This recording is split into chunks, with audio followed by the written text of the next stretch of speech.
E cosa ci prepariamo di buono oggi? Secondo voi che cos'è? Mais.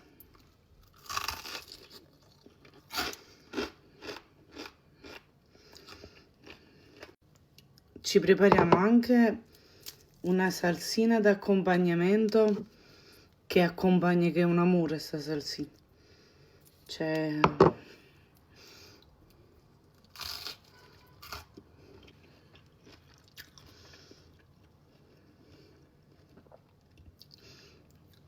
Noi li prepariamo insieme? No, perché questi li dovete provare. Li dovete provare. Andiamo. Andiamo. Ci occorre del mais, sale a piacere, fate voi a sentimento, un po' di pepe, anche col pepe fate a sentimento. Io ho tagliato un cipollotto piccolino e un aglio, fate sempre a sentimento. Se questo sentimento qua a voi non piace, perché non a tutti piace l'aglio in particolare, proprio qua, non ce lo mettete, non succede proprio niente. Aggiungo un cucchiaio di amido di mais, aggiungo la farina,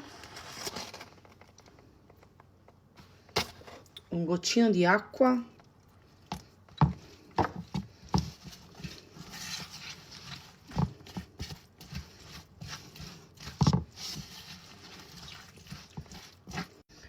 poi come tocco da grande chef mozzarella tritata, formaggio tritato, quello che preferite.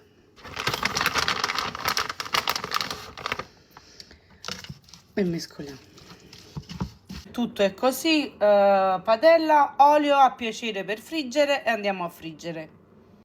Ecco qua, come grandezza fate sempre a sentimento e facciamo cuocere. Cerchiamo di girarli una volta sola.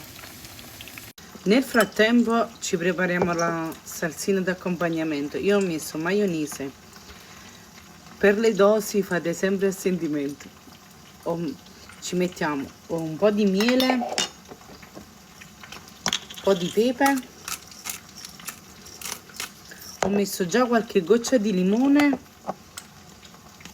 un po' di paprika. Io uso questa qua affumicata, ma potete usare quella dolce, piccante, quello che preferite.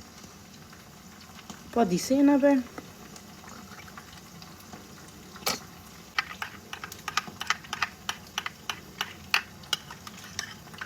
Ed è pronto. C'è un profumino a casa, questi veramente sono uno tira l'altro.